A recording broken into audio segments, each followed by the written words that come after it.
Oh my No, God. come on. What? That's it. Are you kidding me? Are you kidding me?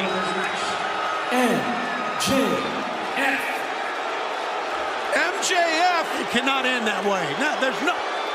just choked out CM Punk.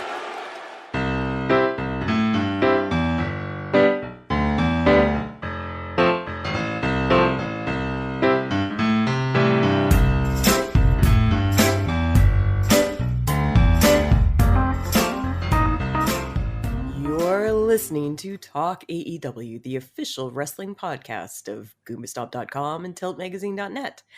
I'm your host, Mariko McDonald, joined as always by my co-host, Mr. Aaron Santos, Good morning, Housen. and of course, the editor-in-chief of GoombaStomp.com and TiltMagazine.net, the ravishing Ricky D.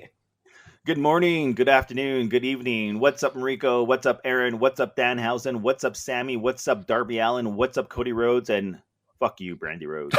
Oh, yeah, Oh, I guess we're man. going to have to talk about that, aren't we? Coming off strong. Way to do I it. am coming to the show today as the heel. This is my heel persona. Be warned. Uh, I'm all for it, man. I'm all for it. So what are we doing for the main event today? we're going to be talking entrance music. It's going to be a fun topic. Mhm. Always a good Can't time. wait. Always a good time. But first, I believe it is time for the question block. All right, it is that time in which I ask the most pressing questions of the week related to AEW. And my first question is, I've already hinted at what I'm going to talk about, but Brandi Rhodes came out on Dynamite. She cut a promo against Dan Lambert, the two most hated, most annoying faces of the company, I guess you can say. Mhm. I don't even want to say talent because I don't see the talent anywhere.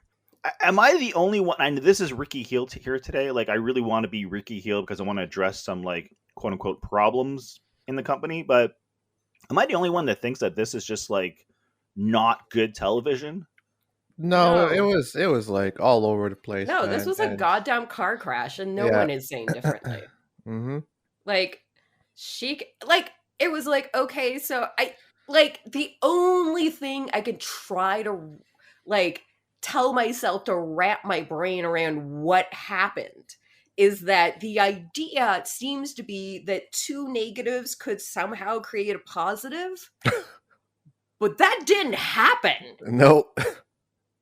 It was just a complete train wreck. Right? Like, she comes out, she's being heel, and then he comes out being heel, and then they heel on each other for a bit, and then Paige Van Sant comes out. I Mhm. don't know.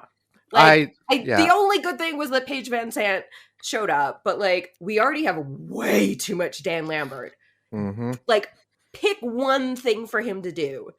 I guess you feel like you have a lack of talkers or something, but, like, there are so like, he only needs to talk for one person or one group of people, not all of them, and ugh.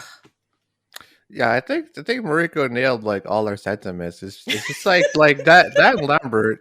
My problem is that he's like involved in so many storylines, and it's like the crowd seemed to hate Brandi Rhodes so much that like Dan Lambert came off as like, I guess, kind of like the face in this situation because they were kind of cheering his And sort he of comments on it yeah. because he's not wrong, but it's like, what is the point of all this? Mhm. Exactly. I think I said this last week. I can't recall a time in professional wrestling in which a manager had so much time on the microphone cutting promos, more so than in this case, the 30 wrestlers he represents. Because if you, I mean, that's an exaggeration, but if you consider his MMA fighters who have appeared on Dynamite and Rampage and a pay-per-view event, I think. And if you consider Lance Archer and Ethan Page and Scorpio Sky and everyone else, it's like Mariko said, like, he seems to be managing the entire locker room of heels. Yeah. He's getting way too much screen time. It's the same shtick everyone. over and It's over. pretty much everyone that Matt Hardy isn't involved with. But the thing about Brandi is, like, I like Brandi. She seems like a nice person. I've gone on record and said I'm a huge fan of Cody Rhodes, but I'm not a big fan of Cody Rhodes in 2022. His character, his shtick, it's not working. And I feel bad for Brandi because I don't know if it was her idea, Cody's idea. It was a group. It was, they decided as like. I don't feel bad for her because, like, why make fun of the city? Like, it's like, just- okay, so you're a heel Yeah. and he's a heel. So we just boo everyone, and who is supposed to get over? But is Cody a heel? Because he says he doesn't want to be heel, but she acted like a heel. And she's acting like a heel on social media because after the event, she's been on social media like talking trash to even the fans in Chicago, calling them trash. Yeah. Like, I guess we're trying to get Paige Van Zandt over? Like, that's the thing. Like, I don't... Yeah, what is like, any of this in service Yeah, of? exactly. Like, we talked about this last week, though. Sorry, just really quick. We talked about this last week, and like, I don't like it when they break the fourth wall and address the actual problem in real life, which is the fans do not like Cody and he should be healed. It's 3 weeks in a row where Dan Lambert comes out or someone. I think it was Cody Rhodes that did it last week. Yeah, if that's not the story, then why is everyone talking about it all the fucking time? But why is the story outside of the ring, bleeding inside the ring, but not really being a story? Like, you know what I mean? Like, you're not making this a story. You're just addressing the fact that the fans don't like you, but you refuse to turn heel. This week, I mean, Dan Lambert's the one that says it. Last week was Cody. Like, dude, like, it makes no sense. Like, I still want to... I understand that wrestling is scripted. I understand that, these are personas and characters that they play. I understand all of this. I'm not stupid. But when I watch wrestling, I still want to get lost in the show, in the entertainment, in the story. I don't want you to break the fourth wall and remind me that people on Twitter are complaining about Cody Rhodes, or people on podcasts like us complaining about Cody Rhodes being a better heel. Don't address it. Just move on. We said this last week. They keep on addressing the situation. It makes for bad TV. It makes them look bad. It's embarrassing for Brandi. And I get what you're saying about Aaron. I'll let you speak in a second. I get what you're saying about not feeling bad for Brandi because, like, she is married to Cody, who's a VP, and I'm sure she has a lot of say in what she wants to do. But I do kind of feel like the crowd, like, she's not the greatest. Let's face it. She's not the best wrestler, but I do feel like she's getting the boos because she's with Cody. But who decided for her to do that stupid spot? I don't know. I mean, it could be Brandi Rhodes' idea, but like, as far as like Brandi Rhodes, like, I don't know. I don't know why we're so surprised about Brandi Rhodes being healed, because she's been like that for like a good while now. I'm not saying I'm surprised. I'm saying I'm confused. Right. Because she's going up against another heel and they're trying to out-heel each other. But are we supposed to cheer for someone? Like, we're cheering for Paige Van Zandt at this point. Well, exactly. But like...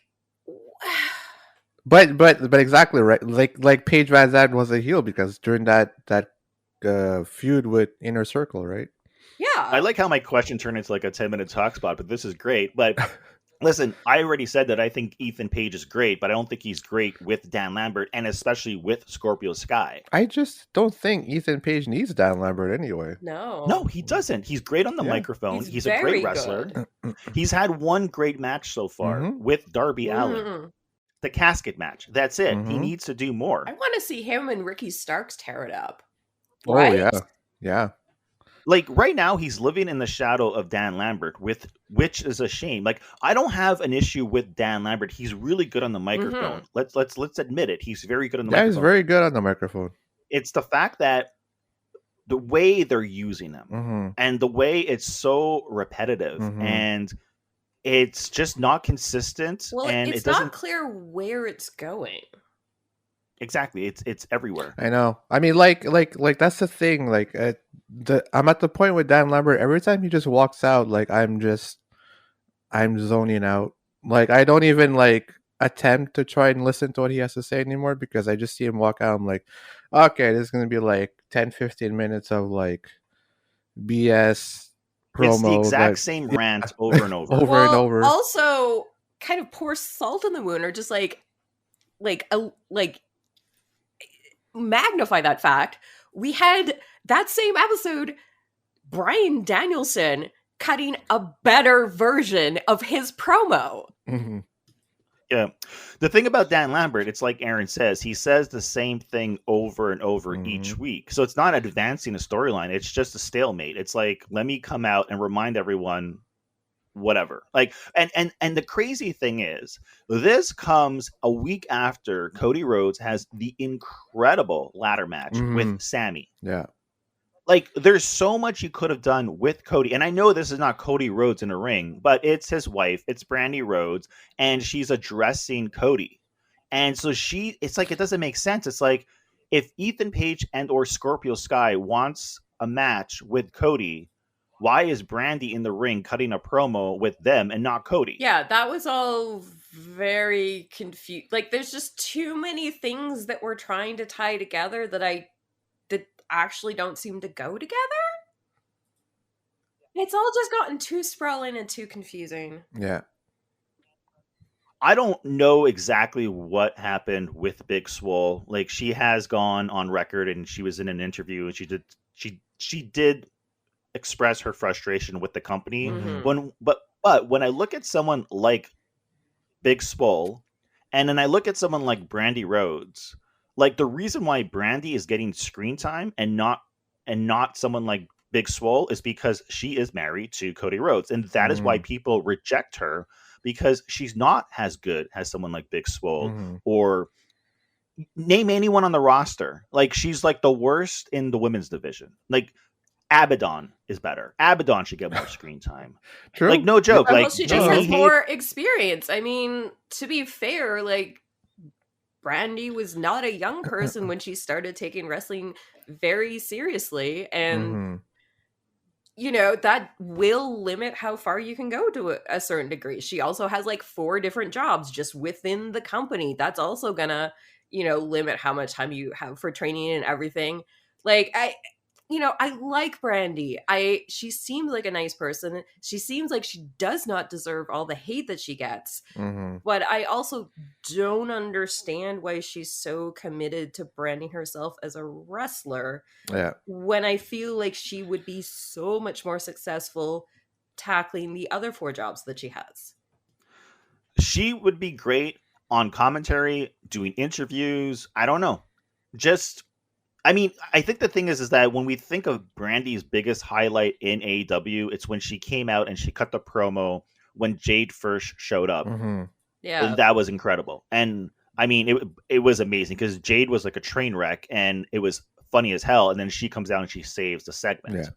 Let us transition to something a bit more positive. So speaking of Big Swole, Brandi Rhodes, Ricky Starks, let's talk about the diversity in the roster because it is Black History Month. And I wanted to ask you, do you think that AEW has done a good enough job in terms of diversifying who gets a spotlight, who gets airtime, who appears on Dynamite, who gets great matches on pay-per-view events, who gets a world title or any kind of like championship?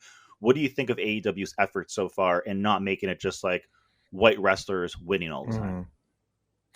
I mean, in my opinion, like there is quite a diverse cast. I mean, you just have Jade Cargill, who's a TBS champion currently. You've had Nyla Rose become one of the first, no, second. Well, even so, I mean, Riho is not exactly white, right? Like, I don't think. I mean, apart from Britt Baker, we've had Riho, Shida, Nyla Rose, and Jade is now the TBS champ. So I think they've done an incredible job. On the women's side, on the men's side in the upper echelons, I feel like it should be better than it is right now. But I feel like this year there's going to be some movement there for sure. And the other thing is, like, it's not like the Black and African American wrestlers aren't getting exposure. They're like, I don't know. I'm just, the only thing in my mind right now is like Jay Lethal's match last night with Ricky Starks and how freaking good it was. And how probably nobody expected it to be that freaking good, and what a beautiful showcase it was for both wrestlers. So that that aspect of it is good, but as far as like for the men in the upper card, I feel like we do have room for a little bit more melanin. Yeah, Mariko is right on that. Like when you look at the women's section, like like there's been a lot of like nice storyline, like good, there's quite a bit of diversity compared to the men's side. Yeah, I'm not really worried so much about the actual championships. Like to me, it's about who gets the spotlight, who gets screen time on TV, who gets good matches on pay-per-view events. And the bottom line is we have guys like Hobbs, Powerhouse Hobbs is on TV every week, it seems. Ricky Starks is, if he's not on TV, he's on commentary, and that's only because he got injured. And I think we have to remember that because of his injury, he's sort of like playing catch up. But he does have the FTW championship, which I know many of us don't give a damn about. But yeah, it was weird that it was the main event. I was like, you had an actual title defense, but okay, fine, whatever. I'm not complaining because that was a great match. The bottom line is, like, when it comes to popularity, Jungle Boy at the start of AEW, Jungle Boy, Sammy, and Darby Allin were the three most popular wrestlers, and Orange Cassidy. And that's just a fact. Like, it's not their fault that they are not black or Hispanic or Japanese. They just happen to be the most popular. But I mean, there's also guys like Dante Martin, Darius. That's the thing. Like, I don't feel like they aren't pushing the roster of color. Like, there's definitely people who are getting good exposure and getting pushed. And again, I mean, Sammy is born in Houston, Texas, but his parents are from Puerto Rico. Oh, right? Okay. He does have some. I knew he had some Hispanic roots, but I didn't know what they were exactly. Yeah, but he was born in Houston. Yeah. And then, of course, we got Jay Lethal. I mean, it's too bad for Leo Rush, but he was there. He did get a good push. Push. Yeah. And also Lee Moriarty and give us more Lee Moriarty. Like, I feel like he is getting a bit of a push. Hopefully, touch wood, nothing happens there, but I really want to see more of that guy. Yeah, me too. I'm trying to think of who else. And of course, there's all the, there's like Ray Phoenix and Penta and, Sunny Kiss. And I mean, I would say that maybe 50% of the roster is still white. And the thing is, like, look, here's the thing. If you go in for a job interview, you should be hired because you are good for the job, right? You are talented. You are the best candidate for the job. But we all know that all too often, sometimes, there just isn't enough diversity. Like, I mean, look at the NFL. Like, how many black coaches are there in the NFL? There's like one, I think. And yet, like, 75% of people who work in the NFL are black. Yeah. So it's just weird. So I don't know. I think AEW does a great job. And I was kind of like surprised when they got a bit of criticism when Big Swole left. Like, to me, it's like I'm a huge fan of Big Swole, but to me, it just sounded like a really disgruntled ex-employee who wasn't happy with what they were doing with her in AEW. But the entire time she was there, like, it was Nyla Rose, a champ, Shida, or Riho. Britt Baker got at the end, and then she decided to like leave. So I don't know. All right, next question. Woo! We're spending like 10 minutes on these questions today, guys. So Tony Khan went on Twitter. He loves his Twitter, Mr. Tony Khan, man. He loves his Twitter. Yeah. So he went on Twitter, and he hinted that there will be a big surprise next week on Dynamite. And that wrestler is going to enter the tournament for Revolution. Oh, right. And by the way, that wrestler, I believe, is wrestling Isaiah Cassidy. So the Forbidden Door is open, which, by the way, it's been open for like a year now.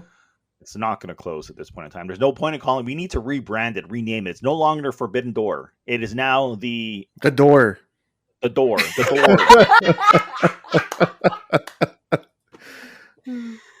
So the door is open. Because Who do you think's gonna- it's not quite forbidden, so it's just a door It's just now. the door. The open door.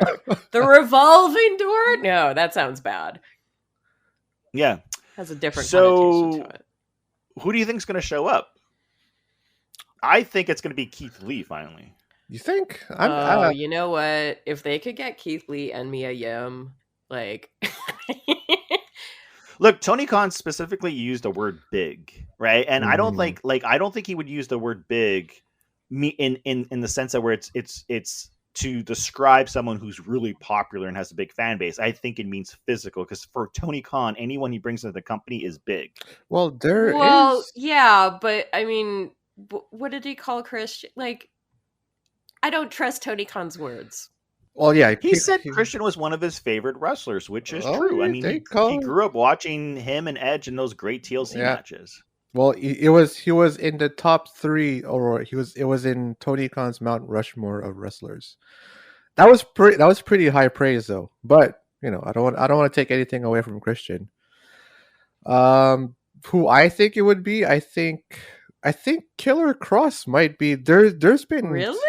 Yeah, there's been some.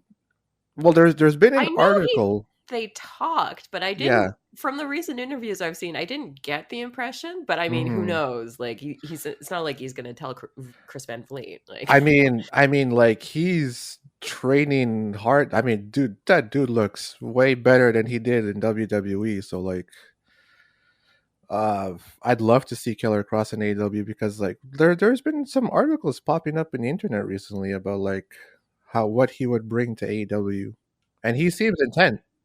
Here's the words he used. He said, a top wrestler will walk through the forbidden door on Wednesday during Dynamite. And he said, the forbidden door can be opened for anyone. Dude, it's already open. Just call it the door, okay? The door is open. well, usually the forbidden door means someone from another promotion. So, I mean, the people we're talking about right now are all free agents, technically. Mm-hmm. So, I think we're gonna have to think about like somebody from New Japan. But it's not gonna be anybody exciting, unfortunately. It's not gonna be Okada, but it'll be someone from New Japan. That's my guess. I don't it's know. going Maybe to be Keith Switchblade, Lee. Jay Lethal seems likely, something like that. You mean Jay White? Jay White, sorry. No. Well, here's the okay. Jay White said that if he ever does go and wrestle, say, in AEW, he doesn't want it hyped up. He doesn't want any kind of hints, or he just wants to show up. He just wants to show up. He doesn't want to make a big deal out of the event, right? Mhm. So I don't think it's him. I really do think it's Keith Lee. My gut feeling, my spidey sense. I mean, it's- I want it to be Keith Lee. I want Keith Lee to show up, whether or not he's the surprise. Mm-hmm. Although I do like the idea of Jay White, but then again, that's just. I don't, because the thing is, from my understanding, this wrestler is going to be part of a tournament on Revolution, the qualifying match. Yeah, it's the For the face face of the of Revolution, Revolution. So right. it's like the qualifying tournament, and then the final is at the Revolution.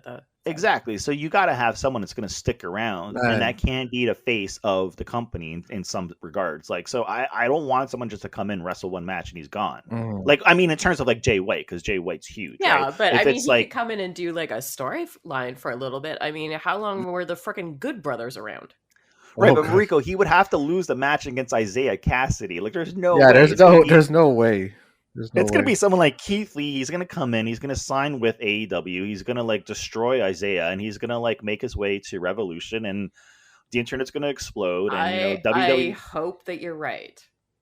It's I gonna just be don't have as much faith as you do. good. It's gonna be Shane McMahon. It Oh could be my Shane God. McMahon. I saw the most non-news news thing where someone was talking about, yeah, WWE was warning AEW not to hire, as if it would ever be a consideration. I was just, what? Oh god. Oh God. Every year, I cancel my WWE membership. The channel Yeah. here in Canada, we still have the channel. We don't have Peacock. So every year after Survivor Series, I cancel the subscription for the WWE channel. Mm-hmm. And then every year I sign up for the channel because of the Royal Rumble. It's my favorite pay-per-view event, Yep. right? And so I watch a PPV. It wasn't great. It wasn't terrible. It was just like, whatever. And I was like, so the big main draw here is Rousey, which is a huge draw because she comes back. Mhm. Brock Lesnar. They both win both Rumbles. Mhm. They're both going to WrestleMania again. Mm-hmm. Mhm. And then the big highlight was Bad Bunny showing up And Shane McMahon. Yeah. And then Shane McMahon gets fired. Bad Bunny's not even a wrestler. He's a rapper. And I'm like, what is going on over there? Yeah.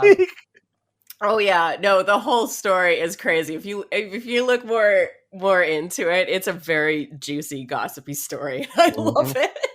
And I'm like, where's Finn Balor? Like, where is Finn Balor? Like, I will say, okay, if there's one guy I can steal from WWE to bring to AEW, it would be Finn Balor. In a heartbeat. But in a Mhm. heartbeat. But I wouldn't mind what's his face? Oh my god. I gotta wait for his name. Bro?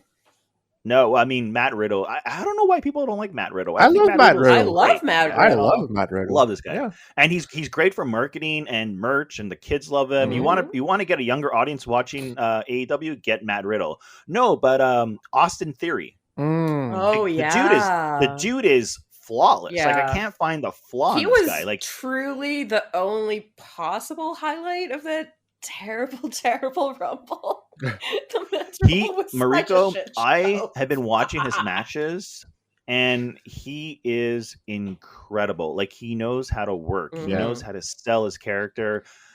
He's great in the ring. He reminds me of like, I hate to say this, but like in terms of like someone making their, a great first impression, like Owen Hart. Like when Owen Hart first came in, he was just like incredible from the get-go. Like, and the thing is, this guy's actually really good looking. Like, no offense Yeah. to Owen Hart. He was a dude, right? He was just a dude. Mhm. Mhm. Not saying he was ugly or anything, but this guy could be on a cover of like GQ magazine. Mhm. It's unreal. All right. Oh my God. It's a good thing we don't call this rapid fire questions anymore. Well, that's part of why we changed Yeah, it, but- Ricky. Come on. But that was the funny part of it being called rapid fire questions because they weren't really rapid. Well, I would just started calling it increasingly inaccurately named rapid fire questions. I'm like really pissed off right now because I was supposed to be the heel of this podcast. I started as a heel, but then you were all just like has negative on Brandi Rhodes' eye, and so they turned into a face. What did you Positive. Well, expect? see, that's I'm what happens when you put Brandi in a situation. Everybody Yeah. It's like a else double looks like swerve. a face. All right, let's go back to me being a heel. Can we talk about CM Punk being a loser? That's right, loser. He lost to Wardlow and he lost to MJF. CM Punk is officially a loser now in AEW. Let me check his track record here. So I know you guys love your CM Punk. He's a has-been. It's over. Mr. CM Punk, everyone's favorite wrestler. Okay, do you know what this guy's record is? His standings? Something, and one. He's 2-0. It's a lie. What? What? What? According to the website, this is a conspiracy. The website is lying to us. It right now states on the AEW website, the official website, in the roster, it says that CM Punk is 2-0, and overall, career-wise, he's 11-0. This is a lie. CM Punk is now a loser. He's lost 2 matches. Can we all agree that he's lost 2 matches? Well, he's lost one. Yeah. No. Oh, right. You're right. He beat Wardlow. Yes, he Wardlow. did. Oh, Like, damn what it. the Well, hell he got are you destroyed. talking about, Ricky? Well, That's why this was mentally, such a big physically- deal. It was his first loss. mentally, physically, and spiritually, he lost. Okay. No, in all honesty, can we just talk about how amazing this match was? I mean, it still is. I mean, if you watch it today, it's still a great match. I thought it when was. happened. Yeah, it was. I thought it was a great match. It was a great Mhm. back and forth. I was just really, really surprised that MJF won. Yeah. But technically he won twice. I mean, Yeah, technically he did win twice. Yeah. But he did cheat on those 2 times. Well, I mean, it's MJF. yeah. Like, By the way, so we went on Facebook and Mariko was like, "Holy shit, this match is gonna be 45 minutes long," and I'm like, "I bet you like." Within like when there's 20 minutes left, I said something like when there's 20 minutes left, the match is going to end and they're going to have to like do something. Mhm. And that's exactly what happened. The match did end and there were still 20 minutes left And because then they had to technically, restart, yeah. yeah, I don't know. I really like this match. I thought it was I kind of feel like this reminds me yet again of a classic Bret Hart match. I just can't put my finger on which one, but like the way he lost and clearly he cheated. So the referee restarts the match. Mm-hmm. And then he still loses against MJF, which I figured he would lose against MJF in order to continue the story. I just did not think that Wardlow would sort of interfere. Like, I honest to God thought it would be Sean Spears or someone like Kip Sabian. No, it had to be Wardlow. It had to be Wardlow because it's his story. Yeah, it's his story. Yeah, no, I mean, having Wardlow come out and everything made sense, but I didn't think he would actually give him, say, the object, in this case, the ring, to get the win. Like, I was kind of shocked. I think that's why they did it. Mm-hmm. I know, it was great. It was fantastic. Yeah. Like, I mean, Aaron, like, don't you think that just story-wise, that, like, maybe I'm just, overhyping this, but I think that this is the best story we've had between two wrestlers in a feud since the start of AEW. I think so too, just because of the party that's involved. I mean, you have the heated exchange between MJF and CM Punk, and then right in the middle you got this story of a conflicted dude who we're just waiting on, like, him to turn on MJF. I mean, I think it's one of the best stories like currently. I think so. I mean, the Pinnacle is maybe the best faction, even if FTR doesn't get enough, airtime, like TV time. But like, Wardlow's a beast. FTR is arguably the best tag team in AEW. MJF is one of the best on the microphone. Yeah, the best heel. I would say the best heel. And yeah, so we're getting great promos. We're getting great video packages. We're getting a great story. It's most likely going to last like an entire year because we're going to get the rematch at Revolution. You don't think so? I still think leading to Revolution, it has to be just, I don't know, MJF and Wardlow. But that just could be me that just wants to speed things up. No, I think you delay MJF and Wardlow to Double or Nothing. Right. Yeah, didn't MJF say that the idea is because of Wardlow's track record, like, he's going to get a shot at the world title, and when he wins it, he needs to give the world title to MJF. Was it the world title or was it the TNT title? I can't remember anymore. It's technically any title. Okay. Because they had that storyline with the TNT title like last year, the year before, and then now I think it's just like it's about the championship belt, but it's I mean, the idea is that anything Wardlow wins belongs to MJF. Well, they haven't updated their rankings since like January 26th. Because right now we have Lance Archer in a feud with Adam Page. And so, look, Lance Archer is great, but he's not going to take the belt off of Adam Page. So we're looking to, like, what's the pay-per-view event after Revolution? Is it Double or Nothing? Yep. Or is All Out? No, Double or Nothing. I think that this storyline between these three men is going to last well into, say, September. The last question.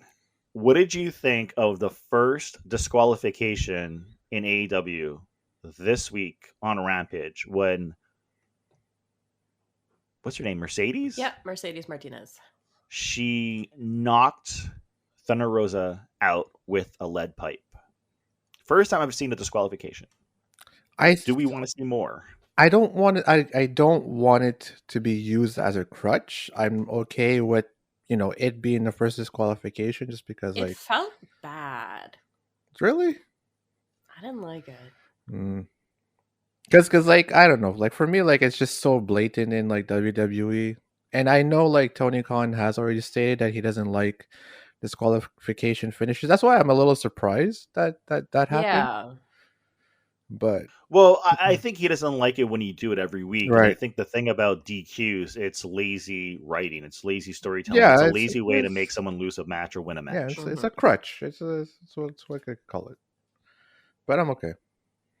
All right, well, that is it for this week's question block.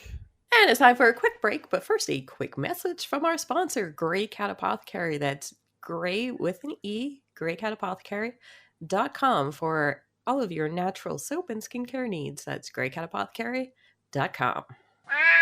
I just love every time I get to come back to this town. Everyone is so nice to me here in Cleveland or Chicago, whatever, it's the same thing. Snow, ice. I did come down here to talk about... My God! You would think that somebody from a wrestling family would understand how bad it is for business when you start believing your own bullshit.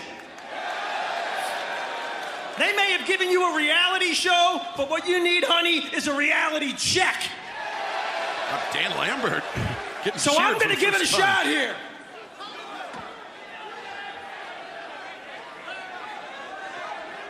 You can pretend that Cody earned his spot in this company. You can pretend that Chief Brand Officer is a real title in AEW and not just something given to you to stroke your massive ego. You can even pretend that your Brandi from the block accent when you get upset isn't as fake as those bolt-ons popping out of your t-shirt right now. Oh, yikes. But you can't pretend that you're not getting booed out of this ring even though you're standing next to a rich, angry, conservative, sexist, AEW-hating old man like me. It's time for the main event. And we're back on Talk AEW for the main event. We're going to be doing sort of a remix of a topic that we did for a main event some months ago, where we're going to be coming up with new entrance themes for some of our favorite wrestlers. Ricky, you want to start? Wow, you're starting with me. I'm going to be recycling a lot of my ideas, and I was hoping Aaron can bring us some new ideas. So I'm just going to start with what I think is the most obvious, and it's Thunderstruck by AC/DC for Thunder Rosa, because the fans already chant and sing the song when she comes out. Yeah, that's true. So for me, it makes sense. And in terms of it being an entrance song, like, the thing about the song, it does take a while for it to build at the beginning, but so does what's her face, Ruby Soho song. Like they start the song right around like the chorus, right? Mm-hmm. So I'm pretty sure that for Thunder Rosa, they could just start it a bit late, and so you really get to, I don't know if it would work as an entrance song because it takes a while for it to build. But I do think that, like, maybe they can mix it. I don't know. I just know that the crowd says Thunder, and they chant the chorus of the song when she comes out. So to me, it's a no-brainer. Mm-hmm. I don't know. For me, I just thought of this now. Like as much as I love Wardlow, there's just something about the song is just not catching with me. I don't know. So that's why, like, I thought, I'm like, what would be a good song? Wait, Wardlow has a song? Yeah, he has a theme music. No, I'm just joking. It's just like you don't remember a song. It's not good. This is what... So like, I just thought of this song, and then I'm like, it'd be kind of cool, you know. It's kind of hip, but it's War, but the version with Bone Thugs and Harmony, Henry Rollins and Tom Morello. Right. So I was like, okay. I like that. Okay. What are you talking about? You're talking about the song like Springsteen used to sing, like War. Was it good for? Yeah, but it was covered by Bone Thugs and Harmony and Henry Rollins in like the mid '90s or late '90s. Yeah, mid to late '90s. Yeah. Okay. Mm-hmm. I never heard the song, so it's hard for me to like imagine and picture it. Yeah, you check it out later. All right, moving along. What about Danhausen Monster Mash?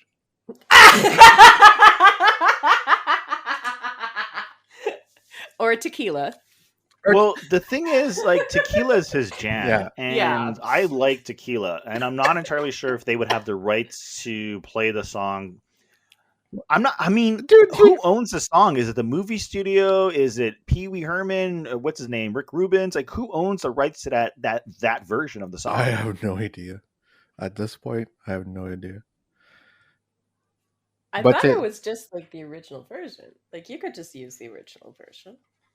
I mean, Tony Khan has enough money that he could. He I don't could. think I it would be mean, that expensive. Look, I think that's an amazing pick. I wouldn't be against it if it was like a one-time thing, but I think tequila's his jam. I wouldn't, like, if I had to choose, I'm just saying I would choose tequila over.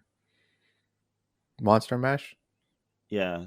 But you know, like, the thing about Jade is, like, I feel like this might be a little too mainstream, but I feel like a song from Lizzo would really do well with her. Mm. Like, I mean, like, the whole That Bitch, right? That's the Yeah. song Yeah. from Lizzo. I don't know if I would use that song, but Lizzo has so many great songs, and her songs have such attitude. But then again, you know, you can even think of something like Cardi B, right? I don't know Yeah. why. I don't know why. Like we were just talking about Jade and like talking about like theme music. So I'm like, I could totally see her coming out in like the X-Men theme in '95. Oh my god! I mean, it's just that'd be odd, damn. and then we know that like Storm is like her idol. Yeah. Well, she is Storm. Yeah, she is Storm practically. I don't know. That'd be funny, man. Just like coming out with like the X-Men theme music, the cartoon show. Yeah, I feel like that's like a one-time like pay-per-view Yeah, pop yeah, kind yeah. of thing that you Yeah, do, yeah, yeah, but yeah. I love it. You know, when we first did this segment, it was like way back within the first 10 episodes of our podcast. And I think for John Moxley, I can't remember what we chose, but we chose sort of like a classic, sort of like punkish rock song. And then not too long later, they gave him Wild Thing. Mhm. Mhm. I wish I could remember what we chose for him.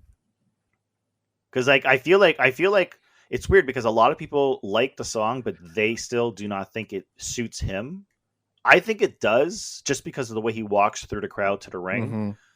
But that song can, like, you know, I mean, there's like maybe 12 wrestlers on the roster that can use that very same song, and it would work for them.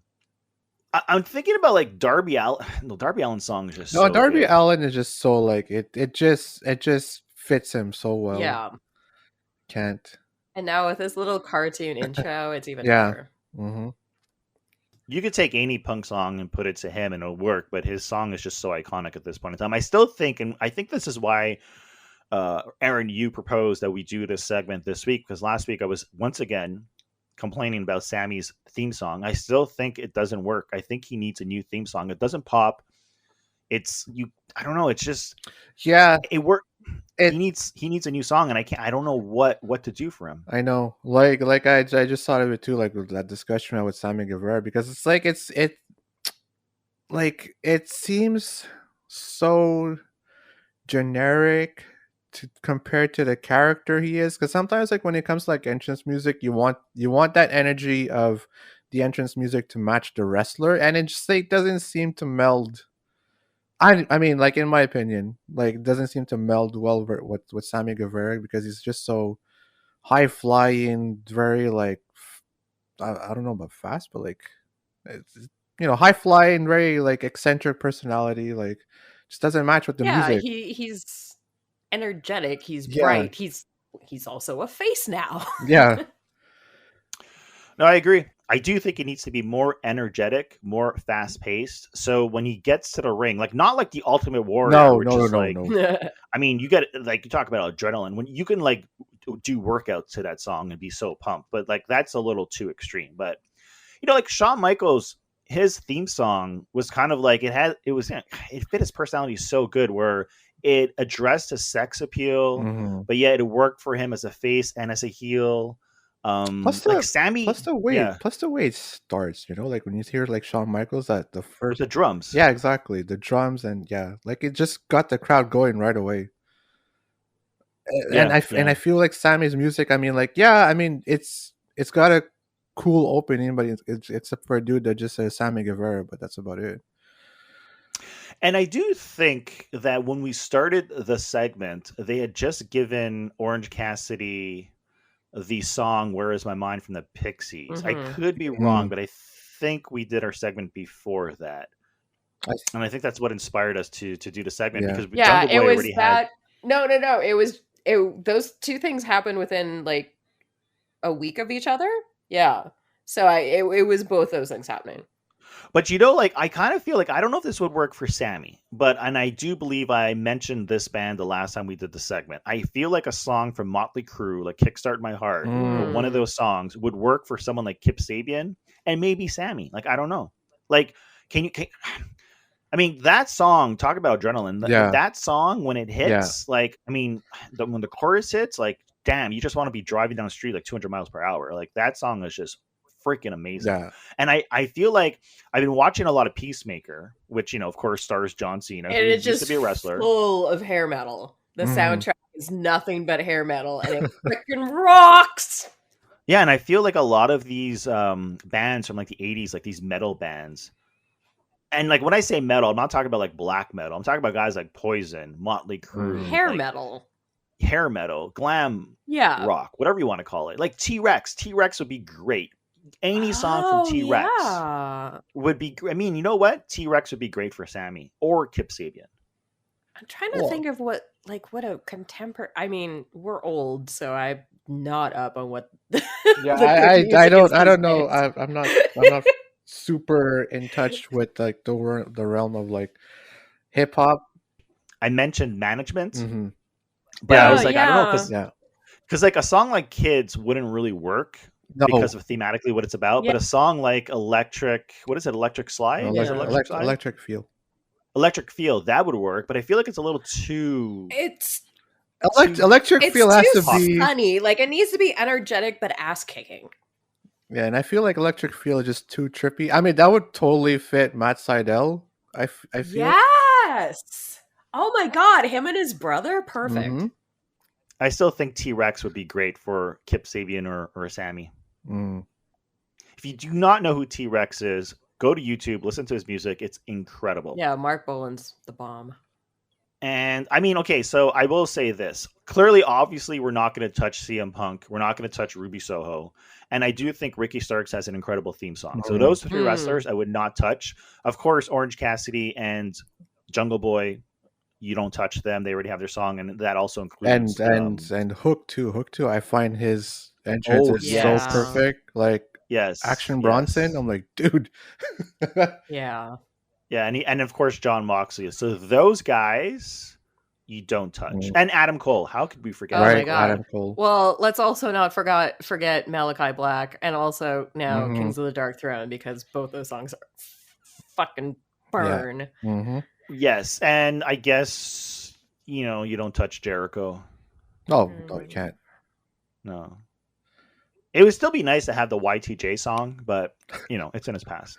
That'd be awesome. I mean, like we still had that incredible tease that MJF did a while back. I think, okay, I'm gonna say this. I think out of everyone on the roster, the two wrestlers that stand out where you can give them pretty much any great rock song and it would work, it is Penelope Ford and Kip Sabian. Give them Bowie, give them the Stones, like classic Stones, give them Led Zeppelin, give them whoever you want. It would work with those two. With Kip Sabian, it just totally depends, because what the hell is his character? It's like beyond guy with a box on his head. I mean, dude with the box on his head, I don't know what he's going for. I mean, like, he's clearly past the what was it? The bad boy. No, not Jeff. That's Joey Janela. I forgot. Yeah, he's the super bad boy. The super bad boy. There's the bad boy and the super bad boy. Yeah, I feel like he's like super bad Kip Sabian. That was it, super bad Kip Sabian. But the character and the persona, I mean, like, this is only based on like what I've seen on Twitter and what we have seen with him in the crowd. He seems to have moved on from that persona and, I don't know, be completely something else. Yeah, with the sharp suits and stuff, he's making me think of like one of those like mid 2000s new British invasion bands or something. Mm. Well, the thing about Tony Khan is I know he likes his glam rock because he was actually trying to get the song "The Final Countdown." Oh, for Daniel Bryanson? For yeah. Yeah, but it was too expensive Mm. apparently. That would have been kick ass for him. That- For his character, come on. Yeah. that And would've been- what's the song again from the Karate Kid? The Best. Oh, the best Oh, around. Nobody's gonna take you down. You're the best. was Daniel Bryanson gonna come out with that song, or was that an idea? No, No. that's like in my head. That's Okay. just a joke. When he would've comes been- out in my head, I hear that song all the time. that'd be that'd be amazing. Now that you mentioned that, holy crap! That actually would be great. They That should, would be for whatever stable he's working on. Tony Khan, come on. I do think, and this is going to be the last thing I'm going to say because we do need to wrap up. I do think it would be fun to have Sting walk out just one time to a Sting song or the Police. Anything from the Police. That's just silly. Oh no, I'm just picturing him coming out to Roxanne now. That's I know, but it's like I don't know why. Like the first thought of when I hear like Sting music, I'm like, what? Oh God, yes. But we kind of derailed the conversation for about 1 minute when we talked about Kip Sabian and his shtick. You're right now. right. But I still think that Kip Sabian, they need to. I don't know if he's still injured, but they need to do more with this dude because, like I said, you can market this guy. He could become huge. Just thinking about the music that you can apply to his entrance, to his the way he dresses and looks, and I mean, when I look at this guy, I think of like a British rock star. Yeah, Mhm. I mean, like a mod, like a '60s mod. Well, But that for and now. that and for some reason, a song from Muse might be good for him too. Yeah. I mean, just like some nice guitar riffs in some of their songs. No, I want the Who's 21st Century Boy. Mm. Oh my God, yeah. Yeah. That is a good pick. All right, I guess that's about it. Either way, the bottom line is most of these dudes have great theme songs, and I don't want everyone to have licensed music. I think that's a little overboard. Well, Yeah, it's that- nice when the song is something to do. Yeah. I was thinking of does Layla Hirsch need new music? Well, no, actually, it's pretty good. Mhm. No, but there was one time on an episode of Dynamite where it felt like we were at a rock concert because Moxley came out with Wild Thing. Mhm. Orange Cassidy came out after with Where Is My Mind? Yeah. And Jungle Boy came out with Tarzan Boy. Tarzan Boy. Yeah. And I was like, and the crowd was, and then what's his face? Chris Jericho came out with Judas. So the whole Yeah, entire everybody episode was of Dynamite, singing the the crowd was entire singing. freaking time. Yeah. But that's some of the great things about these licensed music. The crowd just gets behind it so hard. Like it's just fun, so fun. Yeah, but there's a lot of wrestlers that have such great entrance songs. I Yes. mean, just off the top of my head, I really love Becky Lynch's song. Mhm. It's just so catchy. When you hear it, you just don't forget Mhm. it. So anyhow, I guess that's it for this week. Quick shout out, and I'm gonna mention this again next week. Mariko and I are actually going to be guest hosting an episode of After Dark, which is the spin-off podcast, Assorted Cinema, in which we discuss TV shows. And we are going to be discussing for a full hour the show Heels, which everyone needs to watch. So if you have a chance, watch Heels. And next week, I'm going to put that episode on this feed. But if you want to listen to it right away, you can go to tiltmagazine.net and check out the Sorted Cinema podcast for our discussion of Heels, which again is an incredible show to watch if you like wrestling. And on that note, we're going to call it a show, but I want to thank everyone out there in podcast land for listening. But most of all, I want to thank my co-host, Mr. Aaron Santos. No problem. And of course, the ravishing Ricky D. And just a reminder, everyone, you can find the podcast over at talkaew.net. You can listen to the podcast everywhere from Spotify to iTunes to Amazon to YouTube to you name it. Go to talkaew.net. If you want to help with the show, help with the website, write anything, contribute, shoot me an email.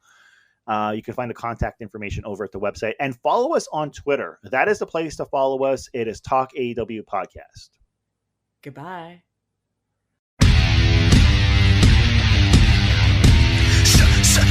I'm back.